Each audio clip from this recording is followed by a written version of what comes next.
Welcome everyone. Welcome to the presentation events. So let us begin with a small introduction of each and everyone. First, I would like to invite Sanjay Kushwaji. Uh, yeah, Hello, I'm audible? yeah, yes, Yes. yes, you are audible. Myself Sanjay Kuswa, and I have done BCA from Dronacharya Government College, Gurugram, and now I joined the institute where I doing full stack development programs in web development, and my age is 22, and I live in village Gravali, district Gurugram. Yeah, that's all. Wonderful. Thank you, Sanjay ji. Now I would Uh, like Thanks, sir. to invite K, K, Krishna Murari ji. मेरा नाम कृष्णा मुरारी है। मैं बिहार से बेगूसराय जिला का रहने वाला हूँ। मेरी उम्र 20 साल है और मैं ग्वालियर से बीएससी नर्सिंग कर रहा हूँ और मैं टीसा से लगभग 2 महीने पहले जुड़ा हूँ। धन्यवाद। Thank you, Krishna ji. Now I would like to invite Rohan ji. Okay. So the screen is visible. Yeah, yeah, Okay. yes.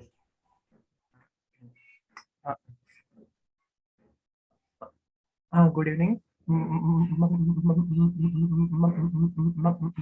name is my name is Rohan Gaurika. I am from Hyderabad city. I am 23 years old. I have completed my BTech in electronics and communication engineering. Currently, I am preparing for higher studies exam for the entrance exam. This is my short introduction.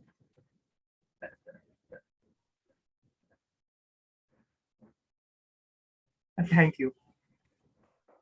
Thank you, Rohan ji. Thank you. Thank you. We Now I would like to invite Pa,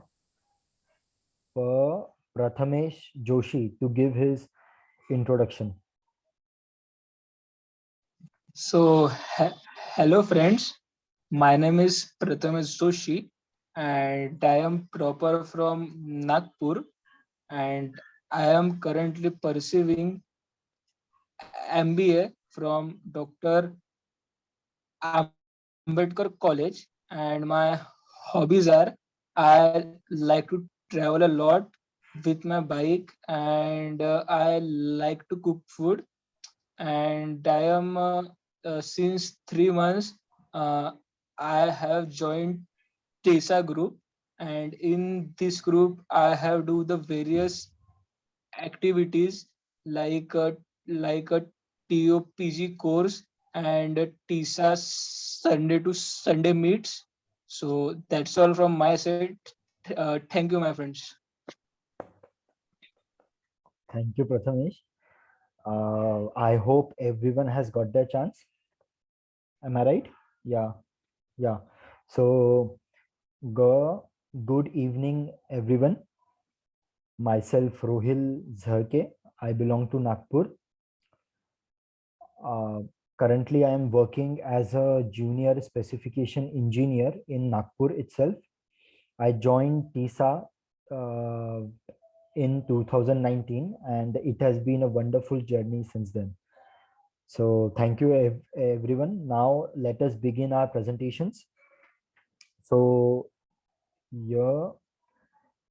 Sir Sanjay, would you like to go first?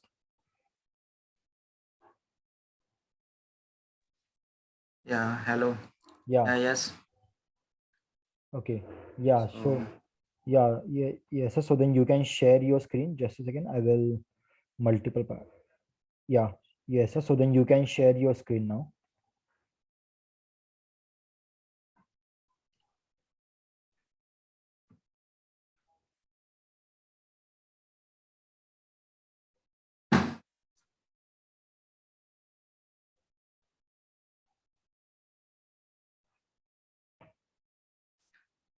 Hello. Is my PowerPoint presentation is visible? Yeah. Yes. Yes.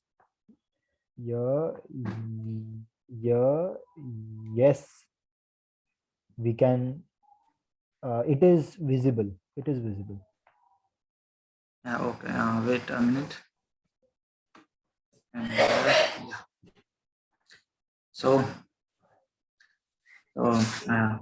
my topic is important skill to be a successful in today world. I mean, in today world, and the important skill that we need to learn, okay, to be successful. So,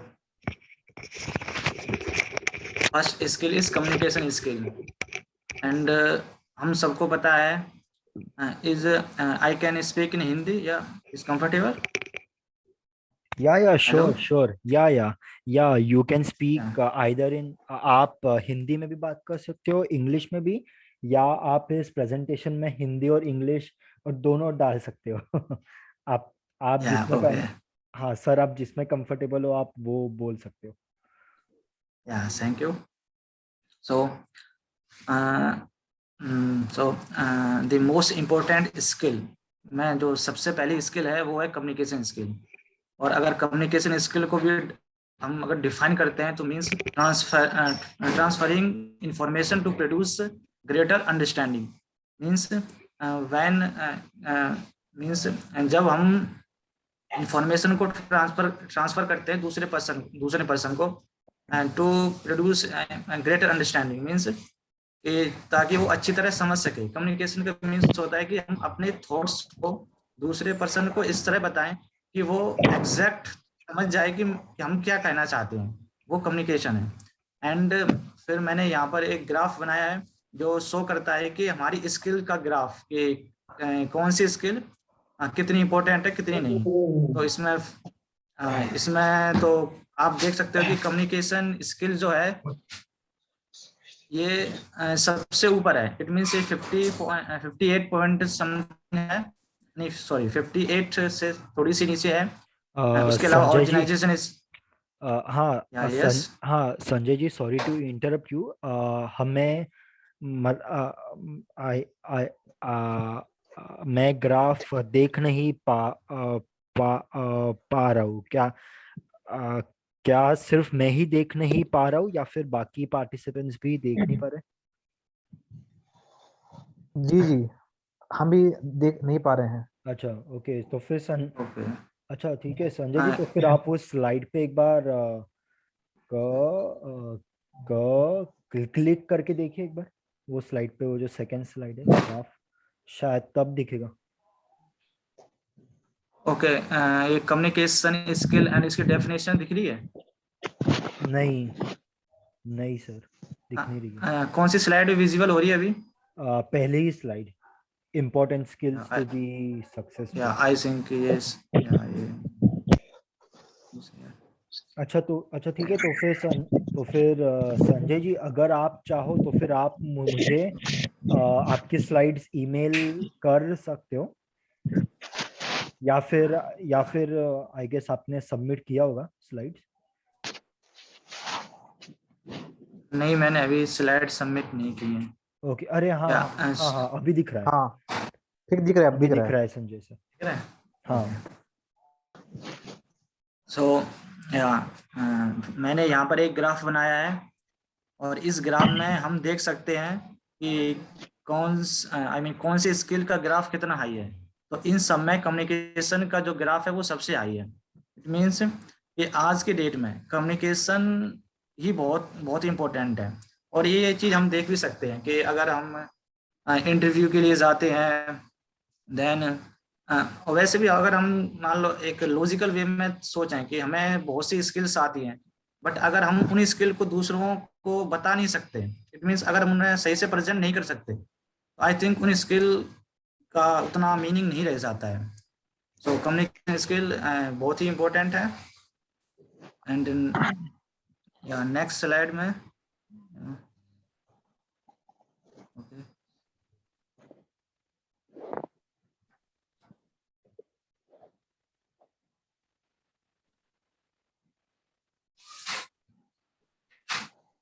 yeah and type of communication is visible, slide visible. Yes sir, yes Hello? हाँ हाँ हाँ sir, visible. Okay. Now अब हमें ये तो पता है कि कम्युनिकेशन स्किल क्या होती है, बट उसके भी टाइप्स होते हैं कि वो कितने टाइप की होती है। तो फर्स्ट उसमें है वर्बल कम्युनिकेशन। इसका एक डेफिनेशन है कि it occur when we engage in engage in speaking with others.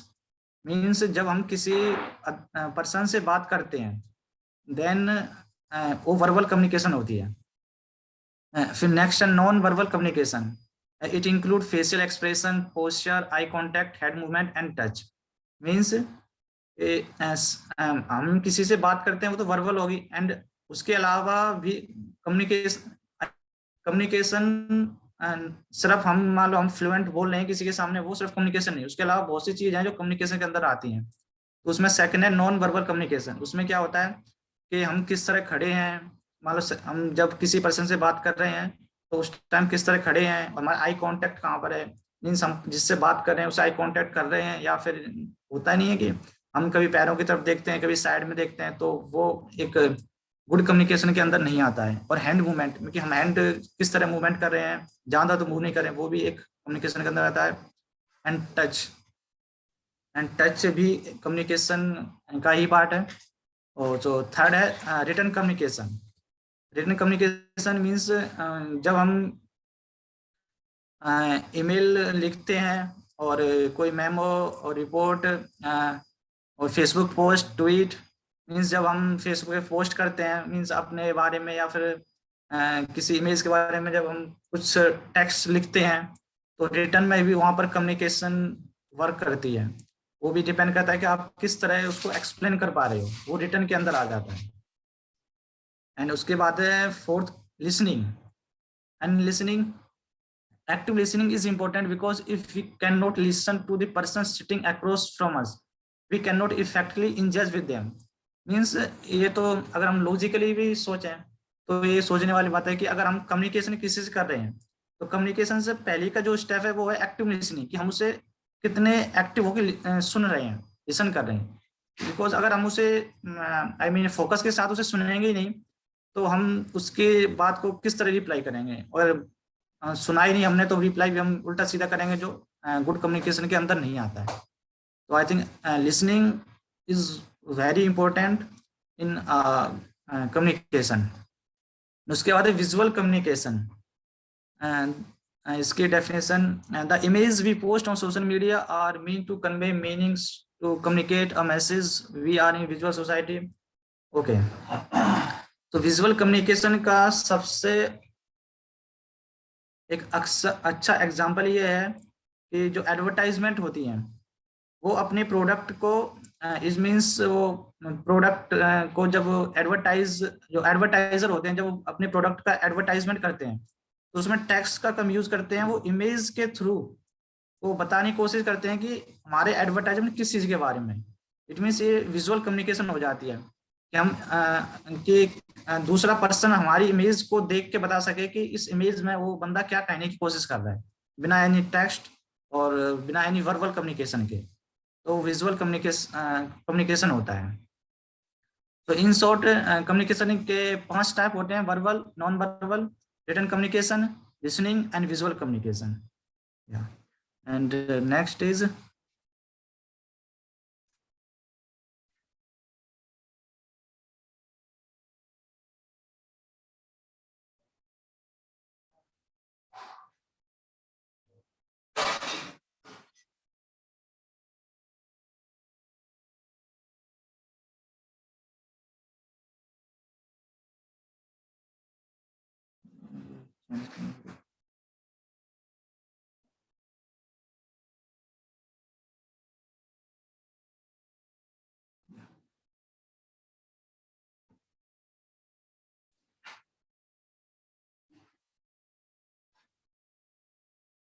Yeah.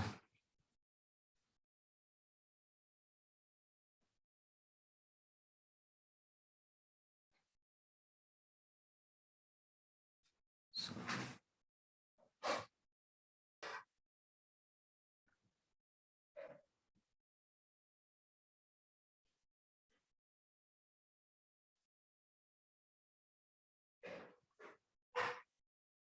doesn't work.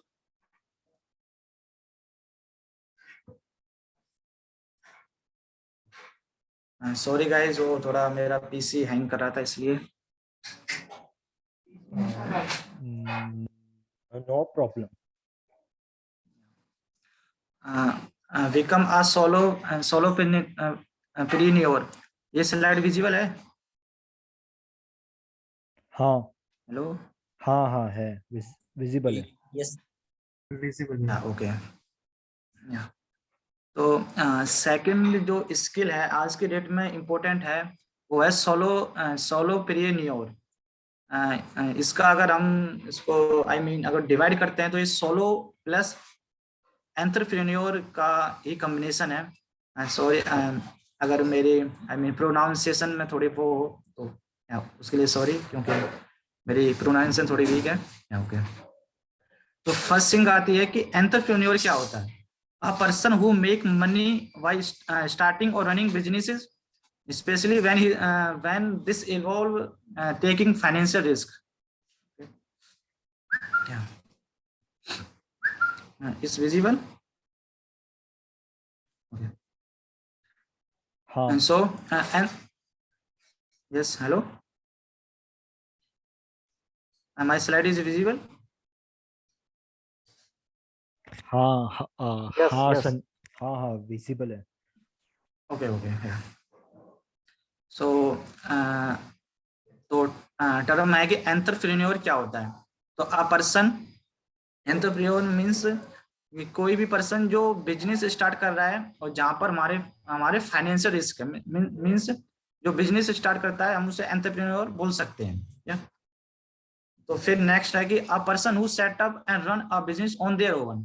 फिर नेक्स्ट है में सोलो का मीन्स क्या होता है, अकेले, प्लस एंटरप्रेन्योर। एंटरप्रेन्योर कौन होता है, जो बिजनेस चलाता है। मीन्स अगर इनको हम कंबाइन करें, इसका मीनिंग ये है कि अगर कोई पर्सन अकेले ही पूरे बिजनेस को हैंडल कर रहा है, इट मीन्स उसकी कोई टीम नहीं है, वो सिर्फ अकेले ही हर चीज को देखता है। वो प्रोडक्ट का मतलब एडवर्टाइजिंग से लेकर क्रिएशन से लेकर मतलब जो कुछ चीजें वो अकेले ही देखता है, देन वो होता है solopreneur.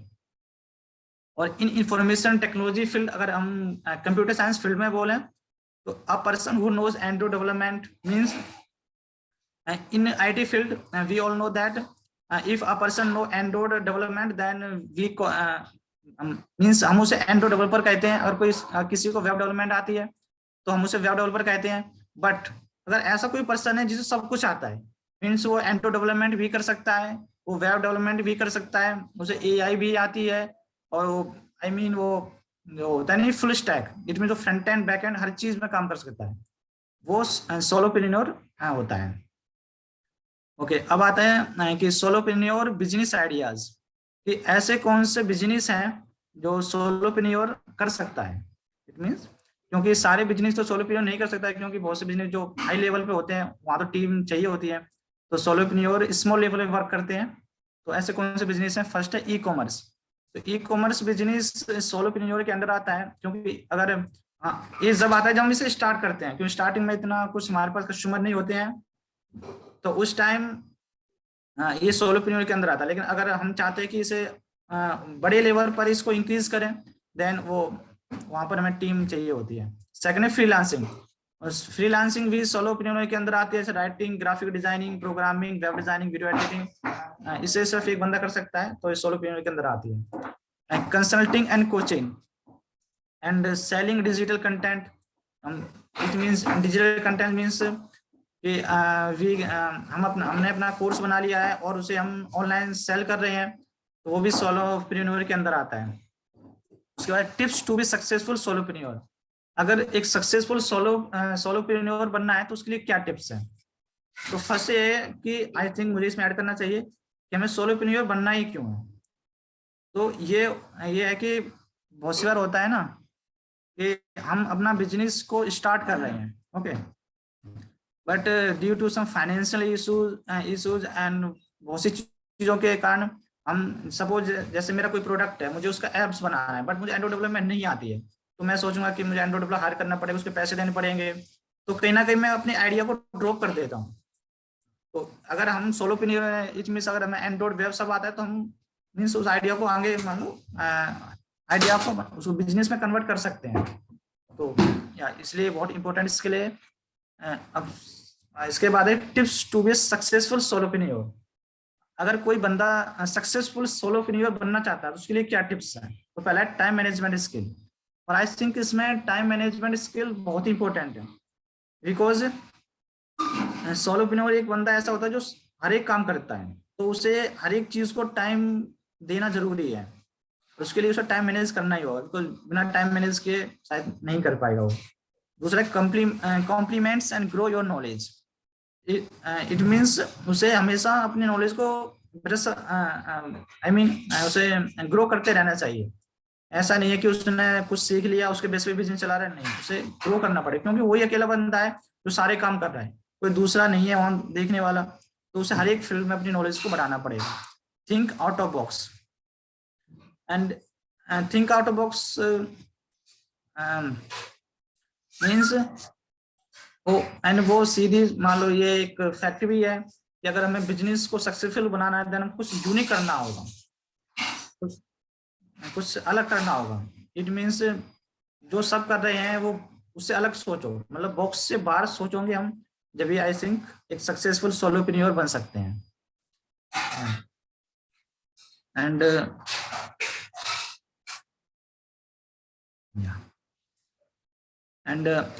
my next slide is visible. Invest in yourself or not? No. Not visible. Oh, okay. No. I think we need to share. Yeah. And now it is visible. Yes, now it is visible. Okay.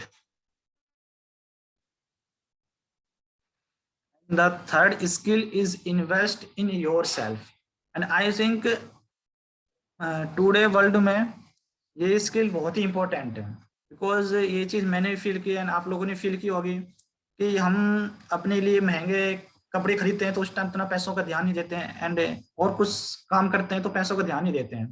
But अगर हमें कोई course buy करना हो, suppose Udemy से या फिर कहीं से, अगर वो 1000 रुपए का 1200 का या 2000 का भी है तो हमें बहुत महंगा लगता है, और हमें पता है कि उसका हमारी लाइफ में बहुत बड़ा इम्पैक्ट पड़ने वाला है, इट मीन्स हमारी नॉलेज को बहुत बढ़ाने वाला है, बट हम फिर भी उसे बाय नहीं करते हैं, क्योंकि एक ये मेंटलिटी बनी है कि नहीं ये तो महंगा है, इतना पैसा नहीं हमारे पास। बट हमें पता है कि हम अपनी स्कूल में कितना पैसा देते आए हैं, कॉलेज में भी हम इतना पैसा इन्वेस्ट किया है, आई थिंक वहां से इतना रिजल्ट निकला भी नहीं है, जितना निकला है बट उतना नहीं निकला है, आई मीन। ओके, सो यहाँ पर आते हैं वापस। इन्वेस्ट इन योर सेल्फ में जो फर्स्ट पॉइंट इसका, develop your skill, means invest yourself, I mean कहाँ पर इन्वेस्ट करना चाहिए उसके बारे में।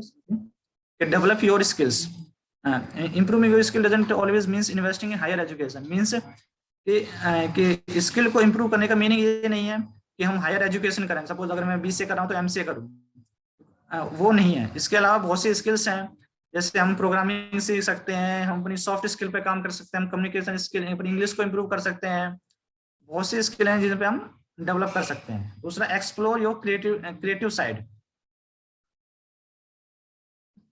इट मीन्स हमें अपनी क्रिएटिव साइड को भी एक्सप्लोर करना चाहिए, क्योंकि वो भी अगर हम अपनी क्रिएटिव साइड को एक्सप्लोर कर रहे हैं, इट मीन्स वो हमारे ऊपर इन्वेस्टमेंट ही तो है, वो मतलब हमारा इन्वेस्टमेंट है वो। इसमें क्या, it is important to keep in mind that creativity has many faces, it also about trying new things, and and creative का मीनिंग सिर्फ ये नहीं है कि हमें मीन्स होता नहीं कि क्रिएटिव मीन्स कुछ नया करना है हमें, या फिर कुछ अलग ही करना है। क्रिएटिव का मीनिंग ऐसा है कि मतलब ये राइट समथिंग, मीन्स हम कोई बुक राइट कर सकते हैं, explore the outside world, means बाहर घूमने जाओ तो वहाँ कुछ नया दिखता है, वो भी क्रिएटिविटी के अंदर आता है। कि जरूरी नहीं कि हमें कोई नया मतलब सॉफ्टवेयर डिजाइन करना है या फिर कुछ अलग करना है, वो भी क्रिएटिव है। इसके अलावा अगर या मतलब वो भी क्रिएटिव है, उसके अलावा भी है कि हम अगर म्यूजिक इंजॉय करते हैं, आई मीन वो भी क्रिएटिव के अंदर क्या आता है, क्योंकि उससे हमारी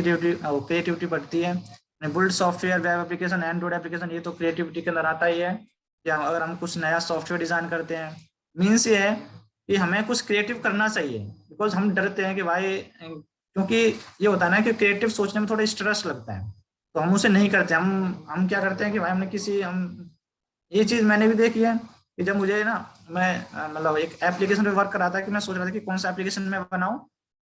उस टाइम मैं क्या कर रहा था कि यूट्यूब पे सर्च कर रहा था कि which is most important app idea in 2021। It means जिनके दूसरों के जो आइडिया हमको कॉपी करने में लगे पड़े हैं, नहीं, मैं खुद कुछ देखना है कि हम कि रियल में क्या हो रहा है, प्रॉब्लम्स क्या है, मतलब कुछ अपनी तरफ से कुछ यूनिक सोचना है, वो क्रिएटिव साइड है।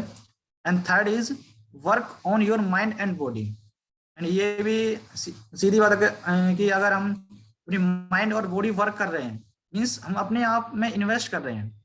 सो आई थिंक ये बहुत ही इंपॉर्टेंट है, क्योंकि अगर हम सक्सेसफुल हो जाते हैं, suppose we all are very successful, but अगर हमारी आई मीन मेंटल स्टेट ठीक नहीं है, हमारी बॉडी ठीक नहीं है, आई मीन पेट बाहर निकला है, बीमारी है, तो आई थिंक वो ठीक नहीं है। फिर सक्सेसफुल के साथ साथ हमें अपनी माइंड और बॉडी को भी बैलेंस रखना चाहिए। उसके लिए कुछ है इसमें, फर्स्ट एक्सरसाइज करनी चाहिए, बी ग्रेटफुल, कि जो है मस्त है, means.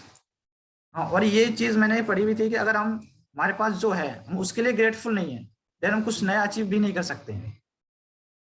Third, get plenty of sleep, मतलब सोना चाहिए। आजकल तो ये है कि भाई रात को फोन चलाना, देन स्लीप कम लेना। I think sleep is important thing. फिर breathe deeply, it means deep breath करना चाहिए, आई थिंक। और ये हमारी फ्लुएंसी को भी इफेक्ट करता है, ये चीज मैंने देखा है। अगर हम डीप ब्रीथ लेके बात करते हैं, देन हमारी वॉइस क्लियर और फ्लुएंट आती है। उसके अलावा meditation is most important, I think, because ये हमारी माइंड को रिलैक्स करती है। And gate outdoor more.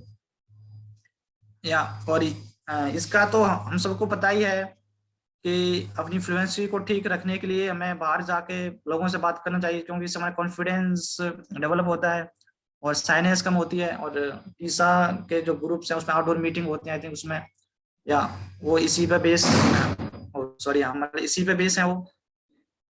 It means outdoor is most important.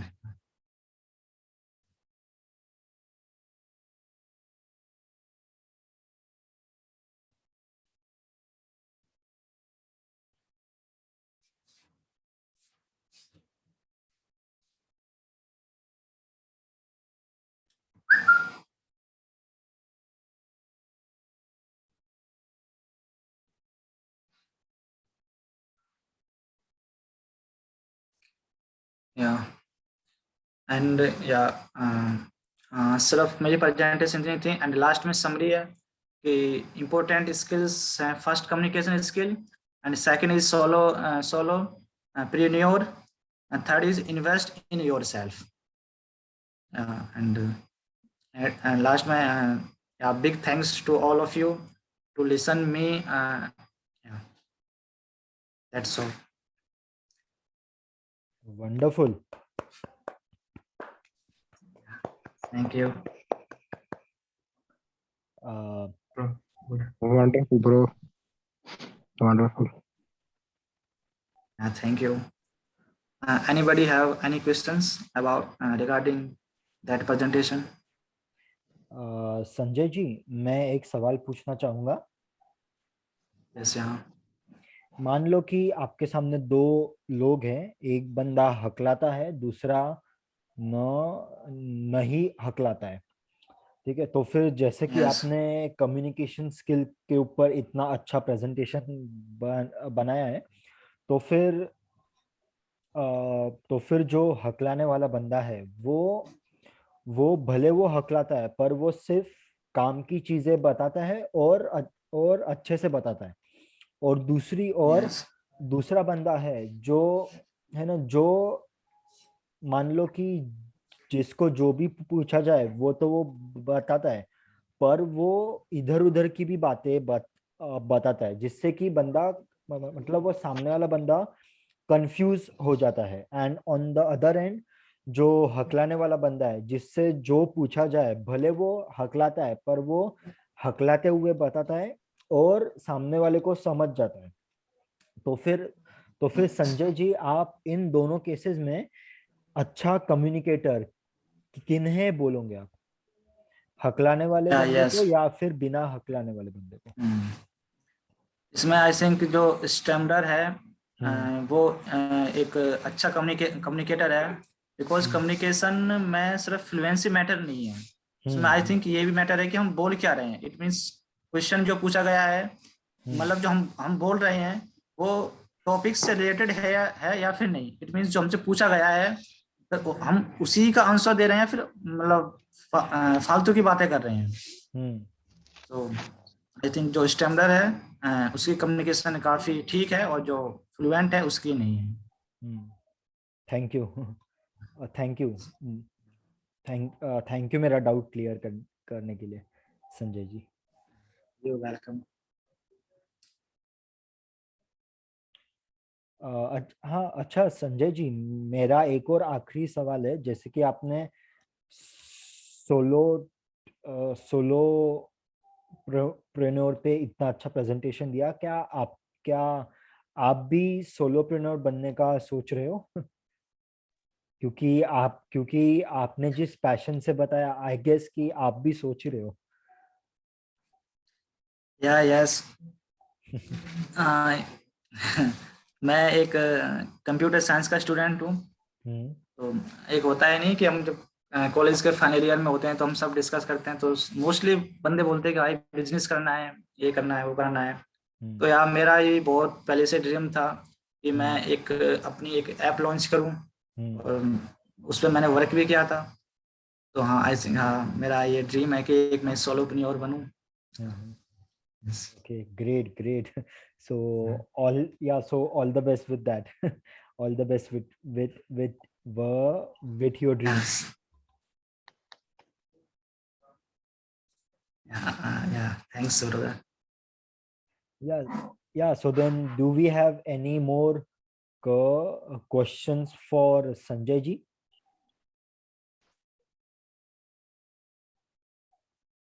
Okay, I guess we do not have any question. So yeah. Ritik has a question.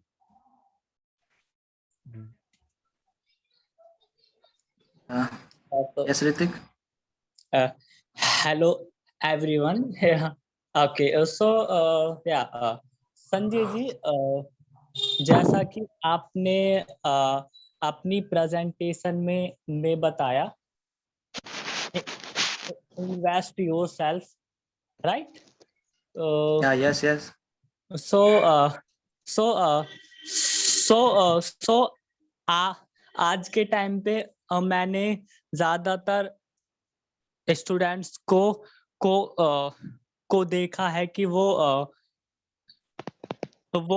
एक दूसरे की copy करते हैं। लाइक अगर कोई बीए कर रहा है या बीकॉम कर रहा है या लाइक बीटेक कर रहा है, तो वो उनका देख के वो उसी लाइन में जाते हैं। अपना कुछ जो उनके अंदर एक स्किल्स या पैशन होता है, वो वो वो चीज छोड़कर वो उस चीज में लग जाते हैं। तो या तो बस मुझे आपसे ये ही पूछना था कि आज के टाइम पे स्टूडेंट्स को फ्री ऑफ कॉस्ट गाइड करने वाला कोई प्लेटफॉर्म है इंडिया में, या कुछ लाइक इससे रिलेटेड हो कोई? या हेलो या ऋतिक, आपका जो क्वेश्चन है उसका आई थिंक आंसर सबको पता है कि यूट्यूब और गूगल ये दो अच्छा। ऐसे प्लेटफॉर्म है जहाँ पर आई थिंक हमें सब कुछ अवेलेबल है, बस वो कहावत नहीं कि ढूंढने वाला बंदा चाहिए। क्योंकि ये होता है ना कि अगर हमें कुछ अगर यूनिक देखना है कि हमारा पैशन क्या है, हमारा इंटरेस्ट किस में है, तो उसमें थोड़ा स्ट्रेस लगता है। इट मीन्स उसमें आपको बैठ कर ढूंढना पड़ेगा, आपको डिफरेंट डिफरेंट चीज़ों को देखना पड़ेगा, उसमें रिस्क भी होता है कि क्या मैं उसमें ठीक हूँ या फिर नहीं। और दूसरा आई थिंक जो आपने कहा ना कि हम दूसरों को फॉलो करते हैं, तो उसमें आई थिंक एक रीज़न ये भी है कि हम रिस्क लेने से डरते हैं। मीन्स हमें ये नहीं पता है कि हम जो सोच रहे हैं वो सही है या फिर गलत है। हम दूसरों को फॉलो इसलिए करते हैं ताकि मान लो हम सोचते हैं कि भाई उसने कर लिया है तो ठीक है, मान लो ठीक होगा तो हम भी कर रहे हैं। ये आई थिंक ये है कि और मेरे अकॉर्डिंग तो आई थिंक रिस्क लेना चाहिए, इसी से कुछ सही होगा। एंड दूसरा जो आप बोल रहे हो ना कि ऐसा कोई फ्री ऑफ कॉस्ट प्लेटफॉर्म है, ओके, तो इसके लिए ना मतलब मैंने एक इंस्टीट्यूट है गीक स्टार के नाम से, मैंने उसे ज्वाइन कर रखा है। उसमें क्या होता है कि आपको पहले वो सिखाएंगे। मान लो पहले आप उसे ज्वाइन कर लोगे ना, तो पहले आपको वो कोचिंग देंगे, एंड कोचिंग देने के बाद आपकी प्लेसमेंट करवाएंगे। प्लेसमेंट के बाद आपको फीस पे करनी है, और उनसे आप जाके मान लो कुछ भी पूछ सकते हो। मैंने उनके जो 1 सप्ताह डेमो क्लासेस होती हैं ज्वाइन करने से पहले, आप अच्छा। कुछ तो उनसे आप कुछ भी पूछ सकते हो इंडस्ट्री के बारे में। मान लो अगर आप कंफ्यूजन हो रहा है सपोज कि मुझे अच्छा। क्या करना चाहिए क्या नहीं करना चाहिए, तो आप उनसे मान लो वो कोर्स ज्वाइन करो। मतलब कोई फीस नहीं, स्टार्टिंग के डेमो सेशन में कोई फीस नहीं लगेगी आपकी। डेमो के बाद आपको देखना है कि आपको ज्वाइन करना है या फिर नहीं करना। अगर आप ज्वाइन करते हो तो आपको फॉर्म साइन करना पड़ेगा, उसके बाद आप उसे ज्वाइन कर सकते हो। एंड आफ्टर प्लेसमेंट आप फीस पे कर सकते हो। तो सीधा सा मेरा मीनिंग ये है कि सोर्स बहुत हैं, रिसोर्सेज बहुत अवेलेबल हैं, बस ढूंढने वाला बंदा चाहिए। अच्छा अच्छा, ओके ओके। सो संजय जी, आपने तो बहुत अच्छे से समझाया, और मुझे एक चीज भी मिल गई आपसे, गाइडेंस वाला institute. So Yes. Thank you Sanjay ji. Okay Yeah. Okay, Yeah. Okay. Thank you sir. Okay. Well, thank you, Sanjay ji. So now we will move on to the next participant, which is who is Rohan. Rohan, you can share your screen. Okay.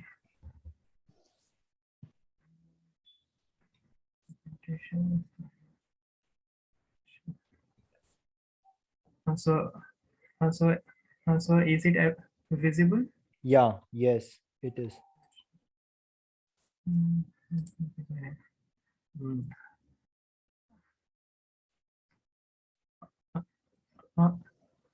Good evening. Today's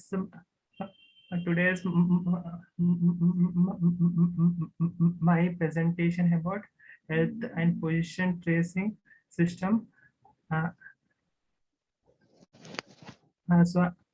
So as in the name, we can able to know what we are about to talking in this presentation. First one is healthcare, and also the positioning. Positioning means where is the exact the location of the person, and also so so the third one is the tracing, where is the exact location, and another person can able to know the information about you. So this is about the presentation, the introduction. So this in this overview, so so in this system, we use a GPS model. GPS model in which is so it is similar to our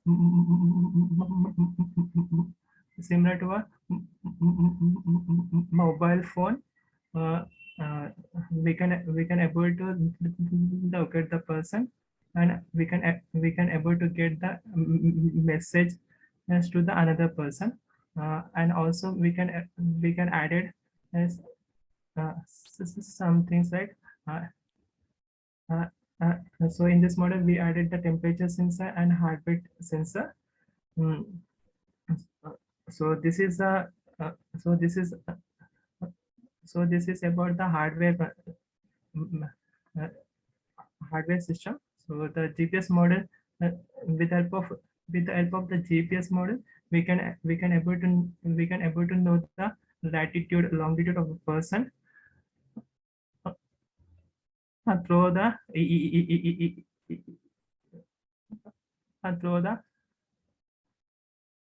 through the SMS to a person. So so it is useful in for the emergency purpose, and also for the soldiers, uh, and and and for the mountaining, and for doing the mountaining as well as the trekking. Mm, so the existing system as a so the existing so there's already a system like this, but but but but but we can able to but we uses a Wi-Fi model to monitor the person, so we can able to know the person for the smaller distance only, right? So so this is a disadvantage of the system, and it has all the temperature sensors and everything. It is here. An application is for military purpose, but we can able to know the person within a surrounding of 1,000 meters. So this is the existing system. And what are the limitation of the system is, so the first one is a Wi-Fi model is not very useful for the information to transfer for the longer distance. So it is impractical uh, for the soldiers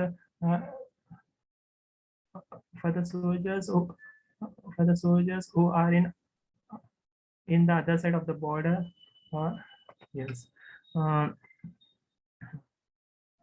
And the second application and the second system is about the Zigbee model. So so for the normal peoples, so it is difficult to operate for the normal people. So so the so we so the persons should be knowing about the system. So it is practically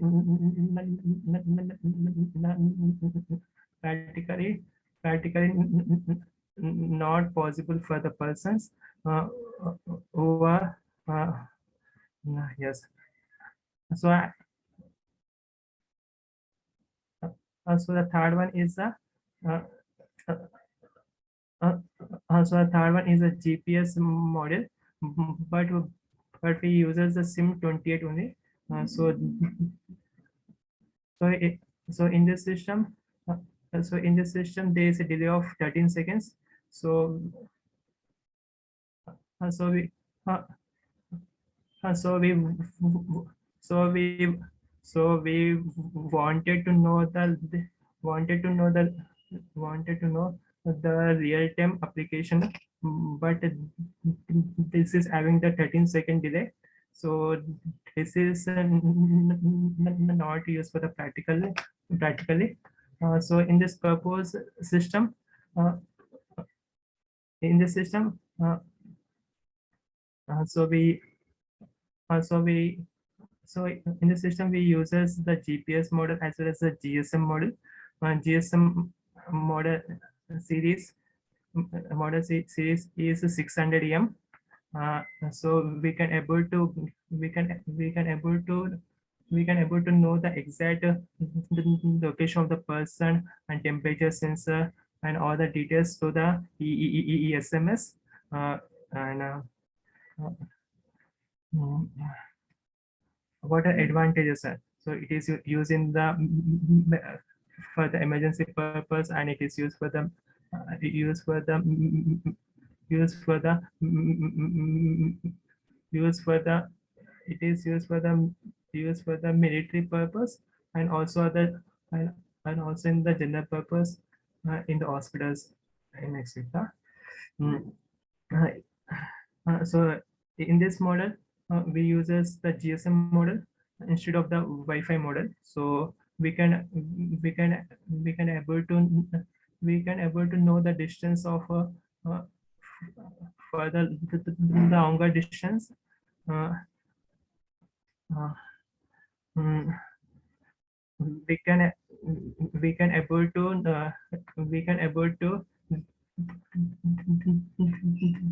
retrieve the data uh, from from one person to another to the messaging system. So so this is the actual so this is actually the log diagram of the system. So this is a Arduino. It's a hardware device. So this is a SIM model which has antenna. And there is a temperature sensor and the pulse sensor and the GPS model. So this is so these are the so these are the so these are the input devices, and so and there is also the power supply to this for the Arduino for the Arduino hardware, and the power supply to the for the GSM model. Okay, and Arduino. So these are the components: Arduino Uno, and also the temperature sensor.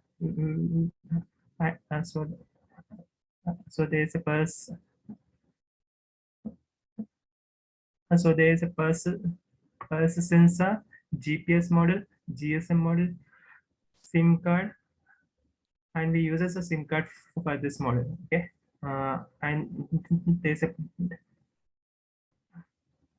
and also there is a power supply, and there is a connecting wires. So this is the Arduino. So this is the so this is the this is the heart of the system. So it so it has a 15 digital pins and 7 analog pins, and there is a power supply, and there is a ground terminal, and these are the connecting for the GSM and GPS model. Yes, and this is a processor of the system. So the GPS model is like a GPS we can able to we can able to transfer the data with the help of the GPS. Mm, So this is connected to this. So the power supply is added, and this is the and the connecting is done. And this is a SIM 900 model. So this is a SIM 900, and this is antenna, and this is a SIM card. Yes, and this is the SIM card we uses in the mobile phone, and this is the adapter, and this is connected to the Arduino Uno. And this is the temperature sensors. So it is a 3-terminal device which has a VCC, analog out and ground. This is a temperature, and the temperature is calculated in the Fahrenheit. And this is a pulse sensor. So the pulse sensor is connected to the index finger to generate the pulses, and also know about the pulses, and also know about the person's pulse rate. And so we use a software called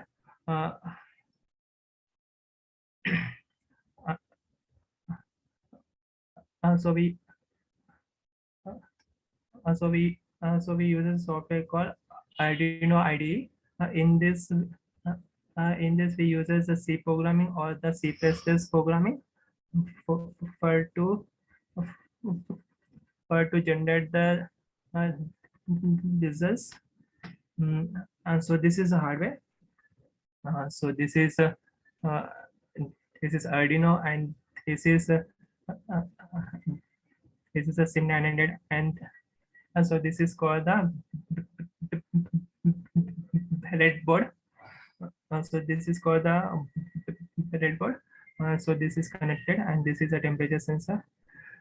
So this is a the output of a system, output of the system. So we can able to know the person's latitude, longitude, and also the temperature sensors is 157, and heartbeat is and we can able to generate the heartbeat also. Okay, sorry. And we can able to generate by using the syntax, or by using the syntax called number column phone number. We can able to know the person's in detail, and we can know the exact position to the Google Maps. And the conclusion is so the system is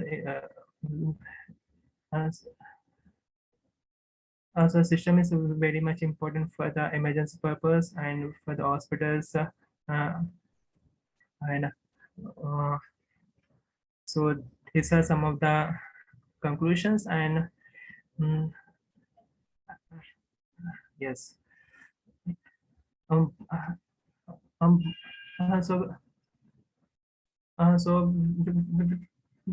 we can able to make the system is around 2,500 rupees. So it is very much accessible, and we can able to get it. But some of the some of the devices are to be some of the devices such as the temperature sensors are to be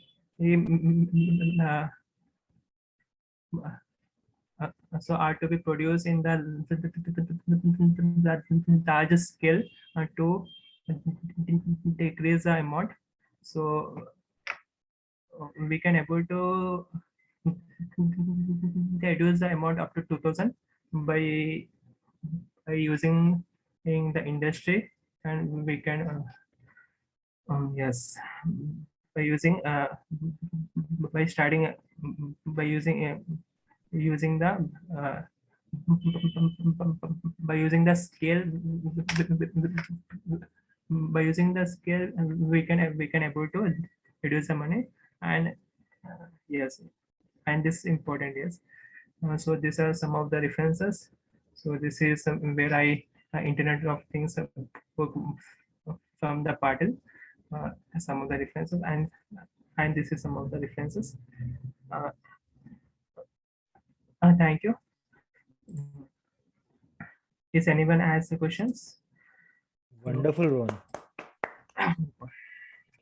Wonderful, very wonderful. Yeah. Yes, very nice. Yeah, Rohan, I have one question. So then, yeah, so then in your presentation, you did show some of the photograph in which you took the test report of that device. So then I just want to ask that the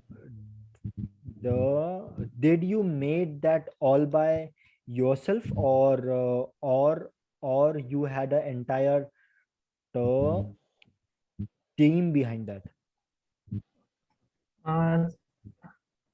So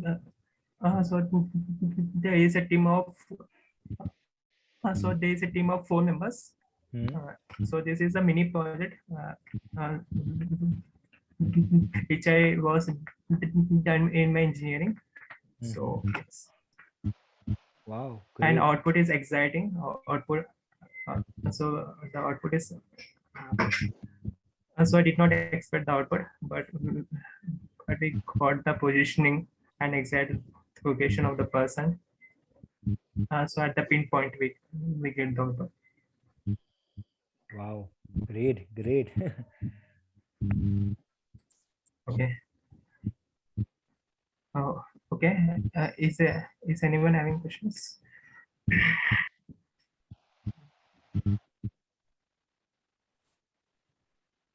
Okay, Yes.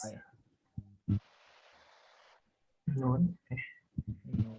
Okay, then Rohan. So it is hardware. So okay, I can. Okay. Yes. Okay.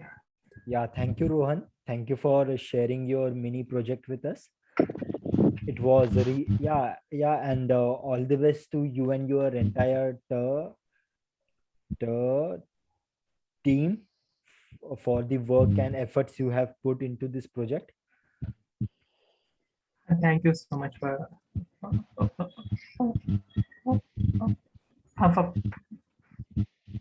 thank you so much for having me. Yes. Yeah, thank you, Rohan. So now, yeah, so then now I would like to invite Umesh Patel to give his presentation. Okay, sir. Okay.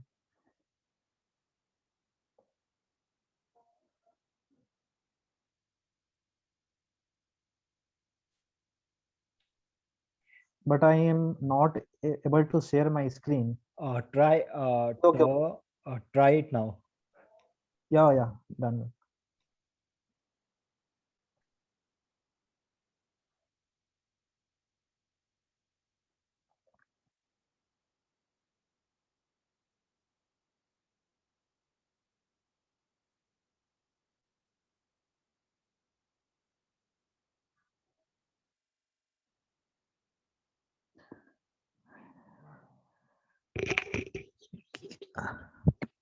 क्या आप सभी मुझे सुन पा रहे हैं? Yes, sir. Yes. Hello. Yes. हाँ. Yes. You are audible. Okay. So दोस्तों, मेरा नाम युमेश पटेल है और मैं छत्तीसगढ़ से हूँ. और आज का मेरा जो प्रेजेंटेशन है वो यूपीएससी सिविल सिविल सेवा की परीक्षा के बारे में है, जिसको हम यूपीएससी सीएससी परीक्षा भी कहते हैं।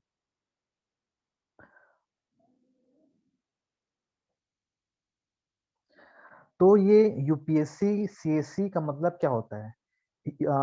यूपीएससी का मतलब है union public service commission.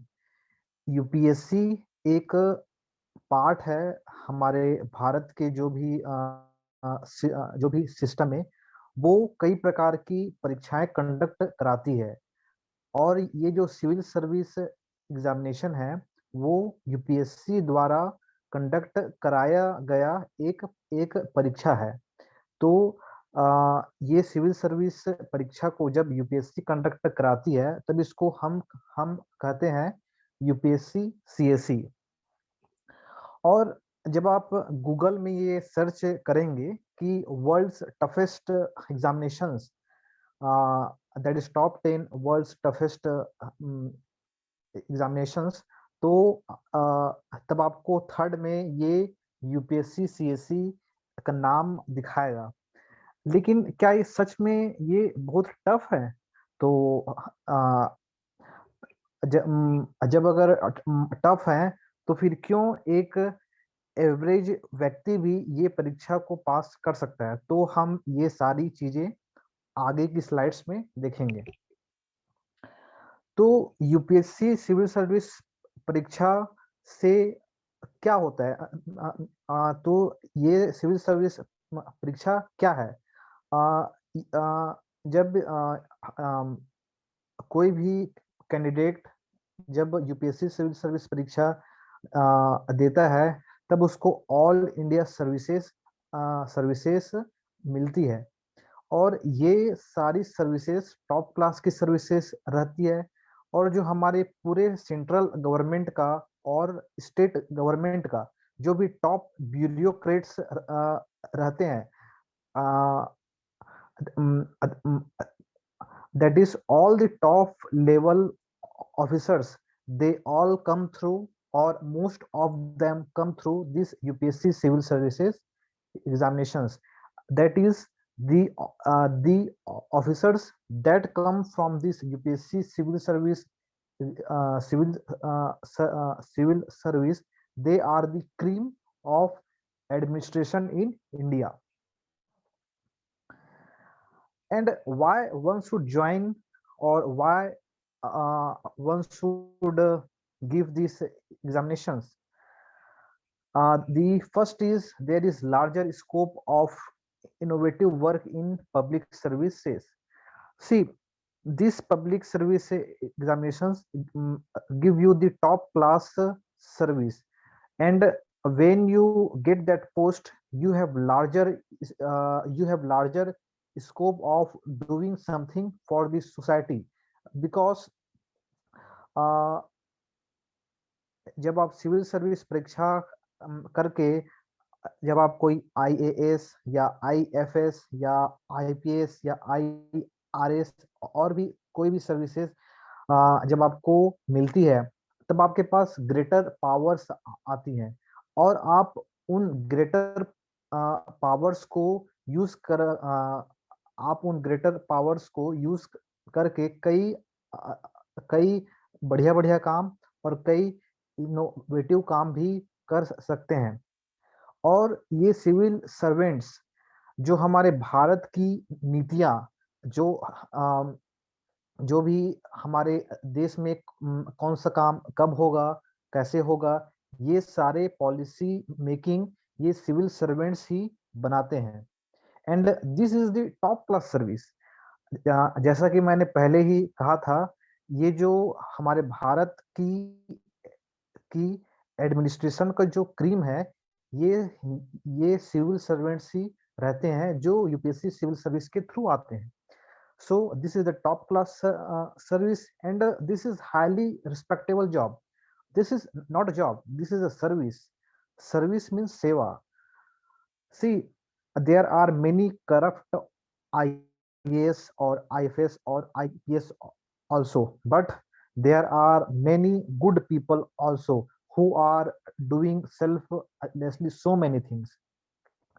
So that is why this job or this service is is highly respectable job. And yes, कोई भी गवर्नमेंट सर्विस में जॉब सिक्योरिटी रहती है, क्योंकि क्योंकि गवर्नमेंट सर्वेंट को आसानी से जॉब से या सर्विस से नहीं निकाली जा सकती। तो हमको सिविल सर्विस ज्वाइन करने में ये भी फायदा रहता है कि हमको जॉब सिक्योरिटी मिलती है with immense power. But yes, with power comes responsibility. Government or the nation is giving you power, but that power is not for benefiting for just benefiting yourself. No, that power is to make something positive change, and with that power comes responsibility. You are responsible for the damage or good whatever you to the society and to the nation. Yeah. And what are the qualifications to appear in UPSC civil service examination?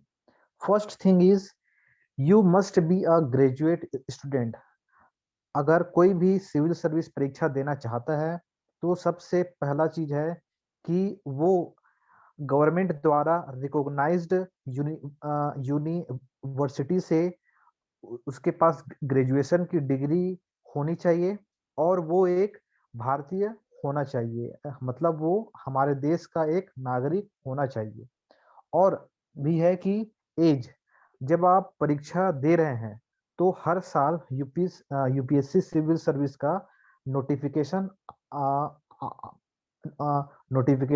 आता है।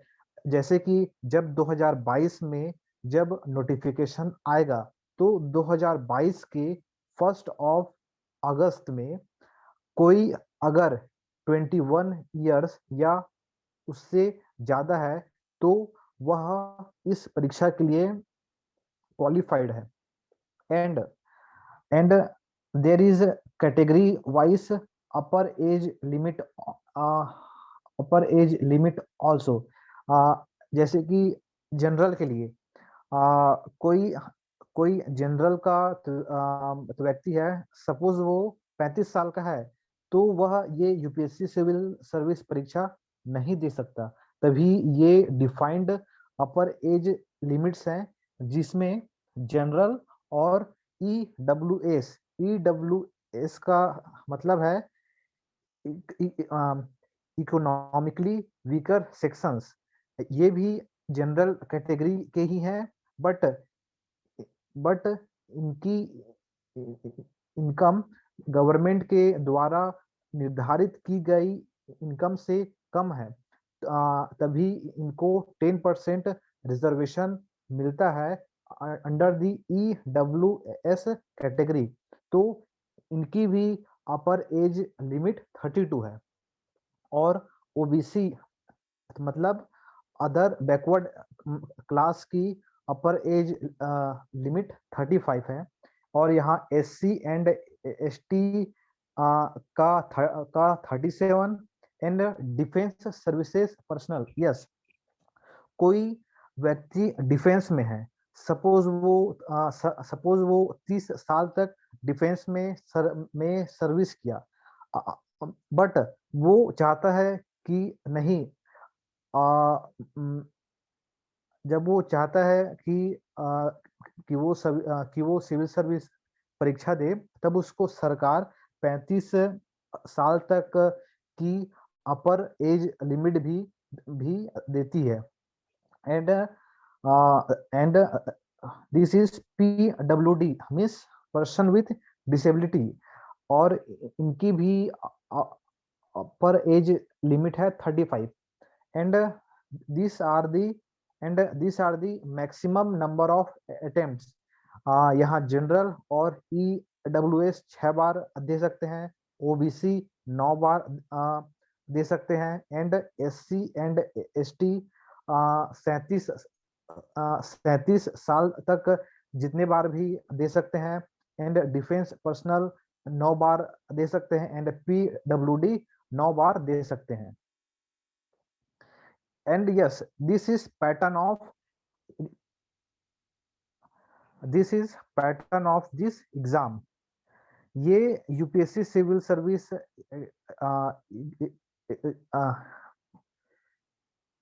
ये UPSC civil service examination 3 levels में रहता है। ये prelims है first level, ये mains है सेकंड लेवल, और थर्ड है तो फिर इंटरव्यू ये है थर्ड लेवल। ये प्रीलिम्स का पेपर जनरली जून के मंथ में रहता है, जून में, और प्रीलिम्स में 2 पेपर रहते हैं, पेपर 1 एंड पेपर 2। पेपर 1 में कट ऑफ डिसाइड जो प्रीलिम्स का जो पेपर 1 कट ऑफ डिसाइड करता है, और पेपर 2 में सिर्फ आपको 33% लाना रहता है। तो जब आप प्रीलिम्स का पेपर 1 और पेपर 2 पास करके कट ऑफ पार कर लेते हैं, तब आप मेंस का पेपर देते हैं। और मेंस के पेपर में ये सारे पेपर्स रहते हैं, जिसमें फर्स्ट पेपर है एसे। यहाँ आपको 2 ऐसे लिखना पड़ता है 3 घंटे में।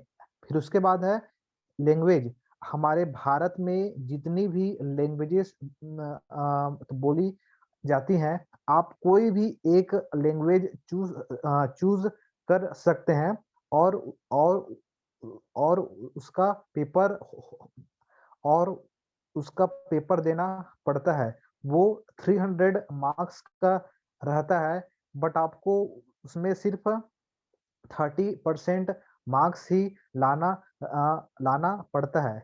और थर्ड पेपर है इंग्लिश। ये भी सिर्फ 30% पास करना रहता है।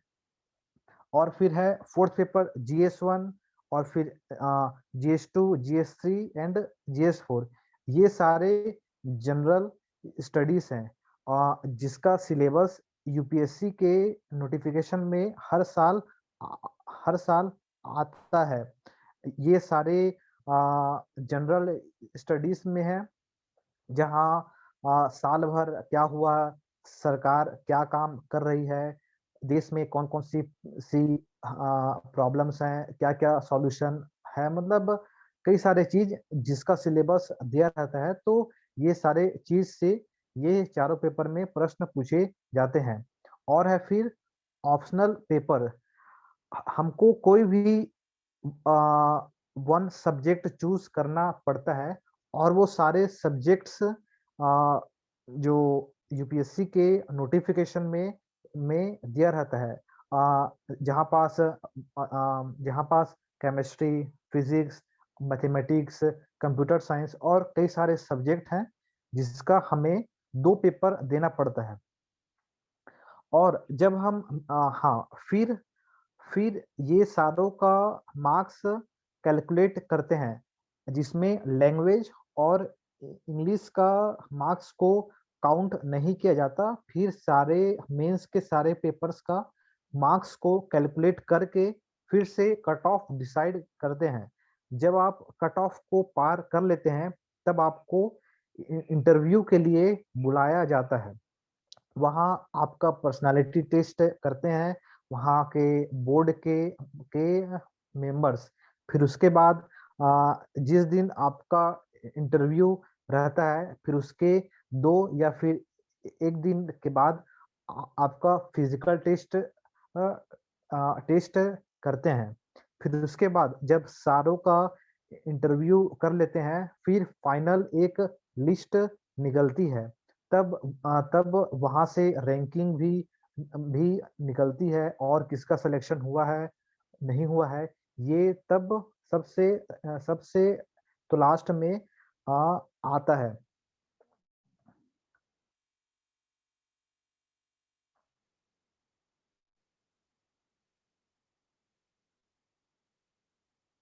या सर्विसेज ऑफर्ड, ये यूपीएससी सिविल सर्विसेज से हमको कौन कौन सी सर्विसेज मिलती है। दोस्तों ये यूपीएससी सिविल सर्विस से हमको ऑल इंडिया सर्विसेज और ऑल और टॉप क्लास सर्विसेज जो ग्रेड ए की सर्विसेज मिलती है, जिसमें आईएएस, आईपीएस, आईएफएस, आईआरएस और ए ग्रेड की सेंट्रल सर्विसेज हमको यूपीएससी सिविल सर्विस परीक्षा से मिलती है। मोटिवेशंस एंड इंस्पिरेशंस, यस, जैसा मैंने पहले ही कहा था, जब आप गूगल में सर्च करेंगे कि top 10 toughest examinations in the world, तब आपको थर्ड में ये यूपीएससी सिविल सर्विस मिलेगा। बट ये सी, ये जो आपके स्क्रीन में जो पर्सन है, ये मेरे ही राज्य के एक आईएएस ऑफिसर हैं। कुछ साल पहले 10th का जब रिजल्ट आया था, तब एक बच्चे का कम मार्क्स आया था, जिसके कारण वो सुसाइड कर लिया था। तब सर ने ट्विटर में एक पोस्ट डाली थी, जहां पास वो अपने 10th 12th और ग्रेजुएशन में कितना परसेंट आया था वो शेयर किए थे, और उनका 10th में 44.5% आया था, 12th में 65% था और ग्रेजुएशन में 60.7% था। ये बिहार के हैं अवनीश सरन जी, और ये हमारे छत्तीसगढ़ में एक आईएएस ऑफिसर्स हैं। तो फिर ये जो सिविल सर्विसेज में आपने 10th या 12th या ग्रेजुएशन में कितने मार्क्स लाए, यहाँ पास वो सारे मैटर्स नहीं करता। यहाँ पर ये मैटर करता है कि सिविल सर्विस में जो क्वालिफिकेशंस, जो क्वालिटी, जो यूपीएससी को डिमांड चाहिए, जब वो आपके में है, then UPSC civil service is for you. And second is Aarti Dogra ji. See, this madam is Aarti Dogra ji. जब ये जब मैडम जी का बर्थ हुआ था, तब इनके शरीर में कुछ खराबी थी, और ये जैसे जैसे बड़ी हुई, मतलब तब इनका कुछ फिजिकल डिसेबिलिटी थी, जिसके कारण जो इनके पेरेंट्स और इनके पापा एक फौजी हैं। तो फिर इनके जो आस पड़ोस के लोग कहते थे, आप ऐसी बच्ची को ही क्यों पाल रहे हैं, मतलब पड़ोसी लोग तो ऐसे मतलब कहते थे। बट इनके पेरेंट्स लोग अपनी बच्ची को खूब सपोर्ट किए, और इनको अच्छे से पढ़ाया लिखाया, और ये एक आईएएस ऑफिसर बनी, और ये अभी राजस्थान कैडर में है, और कुछ साल पहले इनको बेस्ट डीएम का अवार्ड भी मिला है प्राइम मिनिस्टर के हाथों से। And this is Mrs Ira Singhal, जो 2014 की आईएएस टॉपर्स हैं। जब इनका मैं इंटरव्यू सुन रहा था, तब ये काफी स्ट्रगल भी किए थे। जब आप इनकी जर्नी सुनेंगे ना, तब आपको खुद लगेगा कि सिविल सर्विस के लिए जो टॉप मोस्ट 2 थिंग है, तो वो है first is dedication to serve the nation, and second is your will power. And yes, अभी कुछ महीने पहले ये ये जो IFS ऑफिसर हैं, इनका नाम है स्नेहा दुबे जी। ये शायद 2 या 3 महीने 2 या 3 महीने पहले इन्होंने UN असेंबली में पाकिस्तान को बेफुटिंग रिप्लाई दिया था, और इनकी स्पीच की प्रशंसा पूरे भारत में और भारत के बाहर से भी हुई थी। बट ये पावर कहाँ से आई? ये पावर एक IFS के पास UPSC सिविल सर्विस परीक्षा पास करने के बाद ही आई। So friends, thank you.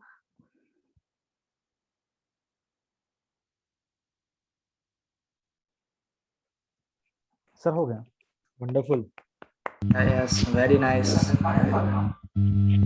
बहुत ही अच्छा सर।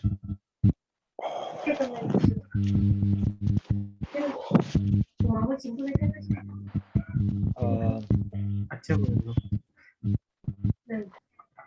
अच्छा युमेश जी, मेरे पास एक सवाल है। हाँ हाँ तो हाँ। फिर हाँ तो फिर सालाना मतलब काफी लोग ट्राई करते हैं, जैसे आपने बताया, क्योंकि इससे काफी पावर भी मिलती है। तो फिर हाँ तो फिर क्या ऐसे भी काफी केसेस है जिसमें मतलब जो लोग UPSC कर नहीं सके, पर फिर वो किसी दूसरे गवर्नमेंट एग्जाम्स देने के लिए गए थे, एंड वो उसमें अच्छा कर पाए। तो फिर क्या ऐसे भी काफी एग्जाम्पल्स हैं? यस यस, हाँ।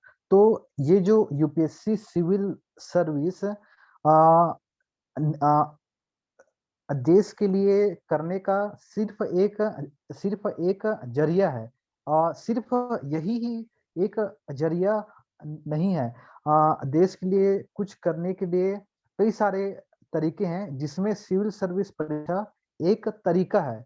तो हमको ये नहीं सोचना चाहिए कि हम लोग अगर अगर ये UPSC या सिविल सर्विस परीक्षा को पास नहीं कर पाए तो हम लोग देश के लिए कुछ नहीं कर सकते। ऐसी कोई बात नहीं है। बस ये कई सारे रास्तों का ये भी एक रास्ता है। हमको ये में नहीं रहना चाहिए कि सिर्फ यही रास्ता है। कई सारे रास्तों में से ये भी सिर्फ एक रास्ता ही है, बस। ओके, समझा समझा।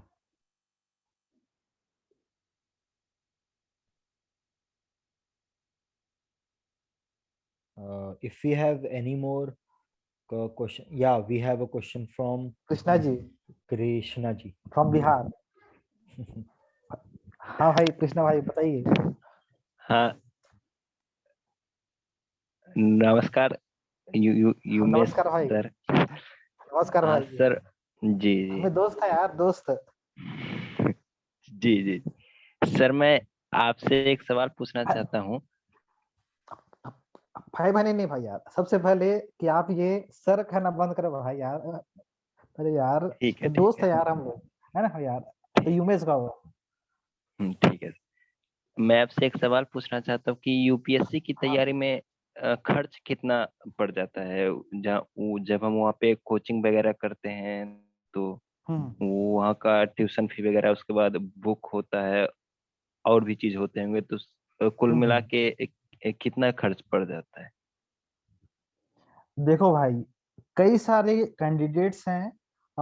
जैसे कि आप 2017 में 2017 का रिजल्ट देखेंगे तो जो सेकंड रैंक था वो थी हरियाणा की अनु कुमारी मैडम जी। वो 30 साल की थी भाई, वो 30 साल की थी। और एक 4 साल के बच्चे की तो माँ थी भाई। भाई यार, तो वो सिर्फ घर में रहकर खुद से पढ़ाई, मतलब खुद से पढ़ाई कर कर पूरे भारत में सेकंड रैंक मतलब था उनका। तो फिर भाई यहाँ पास कोचिंग जाना ही जरूरी, मतलब यार कोई नहीं है। तो फिर आप इसको मतलब घर में भी रहकर खूब विल पावर और डेडिकेशन के साथ जब आप तैयारी करते हैं, मतलब तब आप ये सिविल सर्विस को भी पास कर सकते हैं। बट कोचिंग जाना ही जरूरी मतलब यार नहीं है। फिर रही पुस्तकों की बात, तो हाँ, पुस्तक मतलब यूपीएससी की रिक्वायरमेंट के लिए जो पुस्तकें हैं, तो वो 4-5 हजार में भाई तो मिल जाएगी आपको। तो बस ये है। और सर उसके बाद एक सॉरी भैया अरे उसके भाई बाद हाँ एक और सवाल है कि यूपीएससी का जो सिलेबस है वो कहाँ से मिल जाएगा सर? भाई भाई देखो यार, क्या है कि भूल आप ना हाँ, आप ना यूपीएससी के वेबसाइट में आप जाना भाई, है ना। तो वहां पास हर साल का ना यूपीएससी एक नोटिफिकेशन निकालती है। तो वो नोटिफिकेशन में सारा चीज रहता है, क्या क्या क्वालिफिकेशंस चाहिए, कैसे कैसे परीक्षा रहेगा, किस दिन कौन सा परीक्षा रहेगा, क्या क्या सब्जेक्ट्स हैं, क्या क्या सिलेबस हैं, वो सारा चीज वहाँ रहता है। वो यूपीएससी के नोटिफिकेशन में रहता है। ओके। और ये सिलेबस जो है ये हर साल चेंज होते रहता है, ऐसा भी नो नो कुछ है? नहीं, ये मतलब क्या है कि फिर अभी का सिलेबस 2013 से सेम ही है। 2013 से सेम ही है सिलेबस। अच्छा। और मैं आपको एक बात बताता हूँ यूमेश भैया हाँ बताइए। कि हाँ मेरे हाँ। मेरे गांव में भी एक आईएएस ऑफिसर हैं, उनका नाम रविंद्र कुमार है। वो अच्छा भारत के पहले आईएएस ऑफिसर हैं जिन्होंने एवरेस्ट की चोटी फतेह की। अच्छा अच्छा भाई, हाँ हाँ भाई, ये मैं यार सुना था दोस्त ये। ओके ओके भाई यार, तो आप एक महान गांव से बिलोंग करते हैं भाई, Krishna ji. Thank you sir. Okay okay भाई जी, यार। हाँ भाई मैं सुनना था भाई, हाँ इसका मैं मतलब यार यार यार पढ़ा भी था ये मैं। सही बात है। बस okay thank you sir thank you भाई। जानकारी देने के लिए, ओके ओके धन्यवाद। थैंक यू भाई, थैंक यू यार। युमेश जी, अगला सवाल ताहिर जी से। जी हाँ हाँ हेलो युमेश, मैं हाँ भाई हाँ हेलो। हाँ भाई हाँ, सुन रहा हूँ मैं। मतलब मेरा मतलब ये मेरा क्वेश्चन ये है कि आप यूपीएससी के लिए पढ़ रहे हो? हाँ भाई हाँ, तैयारी कर रहा हूँ मैं इसका। कितने टाइम से पढ़ रहे हो आप? ये मैं जब कॉलेज खत्म किया था ना भाई, है तब से मैं इसका तैयारी मतलब यार कर रहा हूँ इसका मैं। चलो best of luck bro. Thank you भाई, थैंक यू। चलो।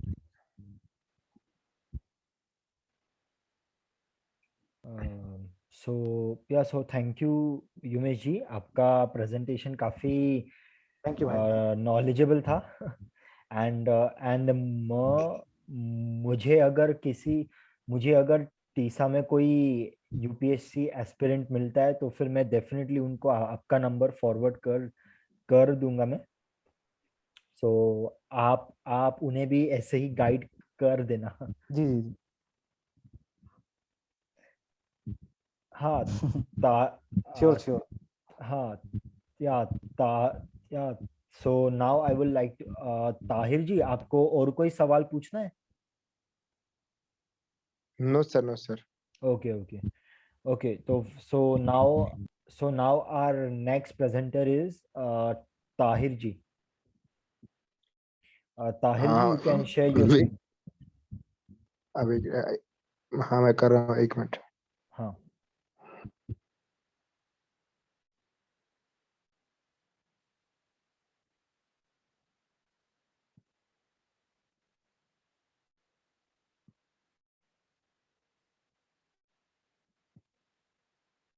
एक मिनट सर। हाँ, हाँ, कोई बात नहीं।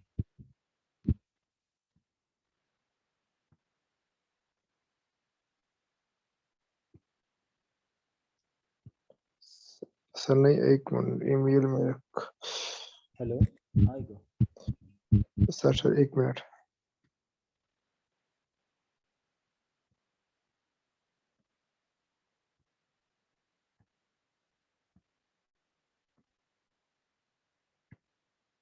सर नहीं हो रहा है, मैंने फॉरवर्ड किया। 1 मिनट, एक और मिनट लगेगा। Sorry for that.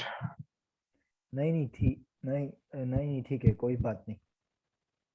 ये शेयर एक्चुअली मैंने फॉरवर्ड, 1 मिनट ईमेल।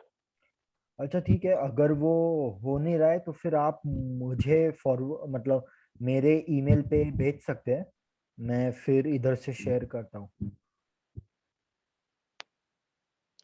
1 मिनट, एक और बार ट्राई करता हूँ। हाँ हाँ।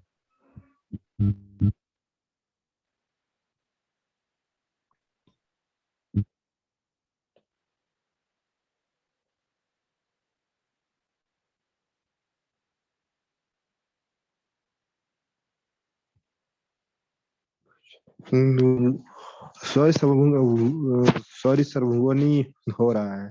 वो शायद पीपीटी फाइल है, तभी नहीं हो रहा है। हेलो हाँ हेलो।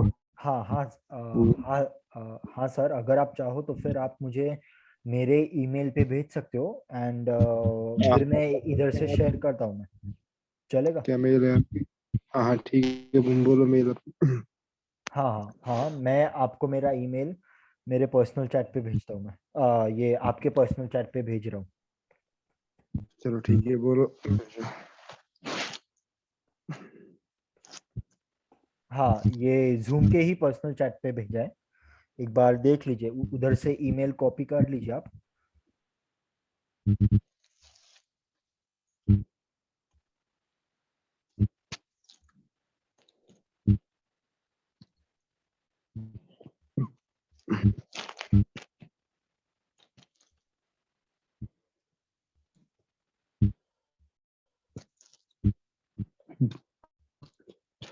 आपको मेरा ईमेल मिल गया ताहिर सर? हाँ सर, हाँ सर, मैंने किया। हाँ हाँ सर मैंने किया।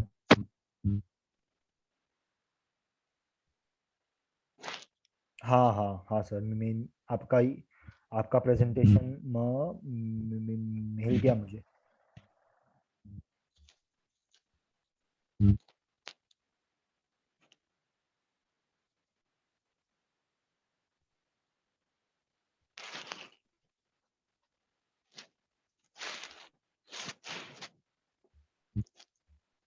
बस हाँ, बस 1 मिनट बस, मैं ठीक है सर, ठीक है।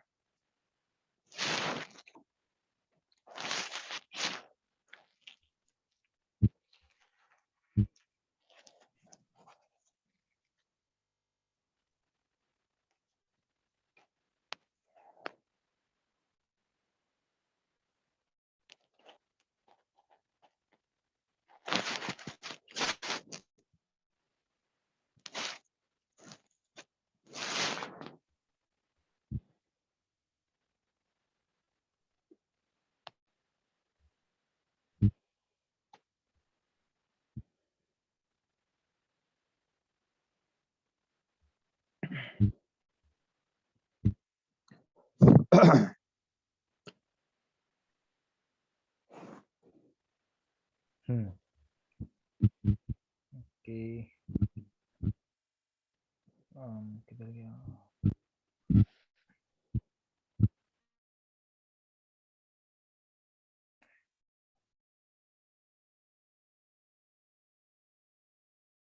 क्या आप सबको मेरी स्क्रीन दिखाई दे रही है?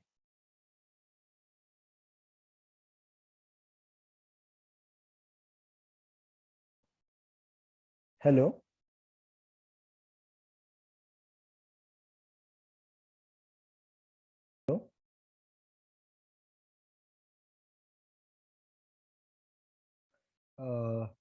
या हेलो? हेलो?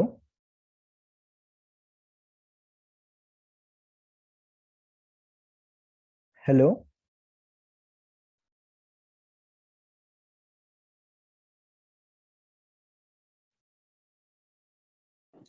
हेलो? हाँ हेलो? हेलो। हाँ हाँ, ये अभी बोला आपको मेरी स्क्रीन दिखाई दे। एक सेकंड, अभी नहीं दिखाई। वो नहीं हुआ सर। हाँ हाँ वो नहीं। हाँ, अब हाँ हाँ ओके। हाँ। Biography of Ramanujan. हम्म। हाँ सर ठीक है।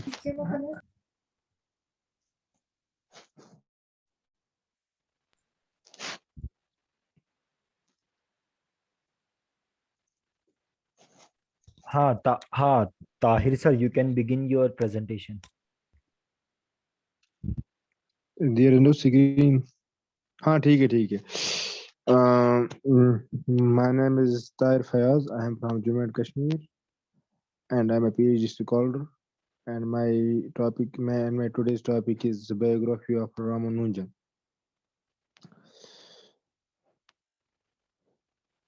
Sri Navasa Ramanujan was one of India's greatest mathematical genius. He made sub he made substantial contribution to the analytic theory of numbers and worked on the elliptic functions, continued functions, and infinite series.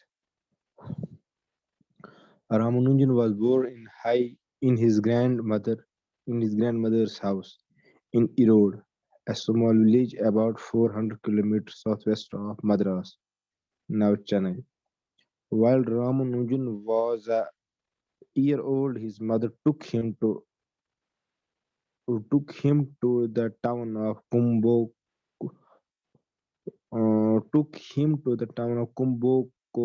about 160 kilometers near Madras.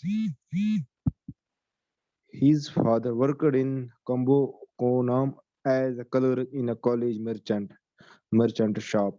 In December 1889, he contracted smallpox. When he was nearly 5 years old, Ramanujan entered the primary school in Kumbakonam, although he would attend several different primary schools before entering the town high school in Kumbakonam in January 1898. At the town high school, Ramanujan was to do well in all his school subjects and showed himself an able all-round scholar. In 1900, he began to work on his own on mathematics, summing geometric and arithmetic series. Ramanujan was shown how to solve a cubic equation in 1902, and he went on to find his own method to solve the quadratic. The following year, not knowing that the quintic that the quintic that the quintic that the quintic could not be solved by radicals.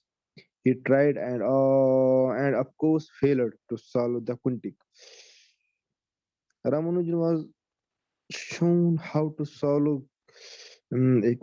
It was in the high school or that Ramanujan come across a mathematics book by G.S. Kaur called Synopsis of Elementary Results in Pure Mathematics.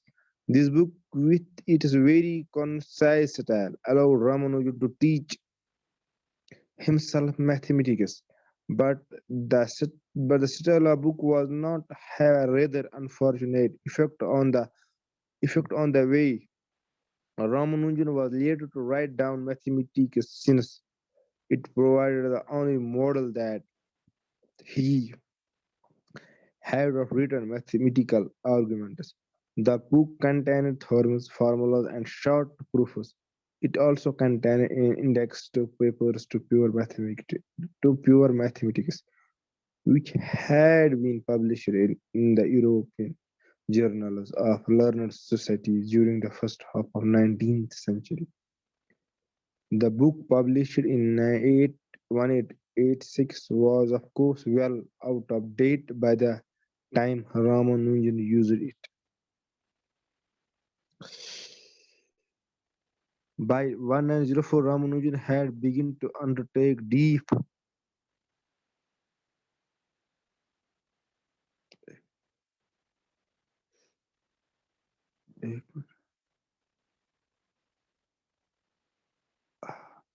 by 1904, Ramanujan had begun to undertake deep research. He investigated a series called calculate Euler constant 1815 decimal place. He began to study the Bernoulli numbers.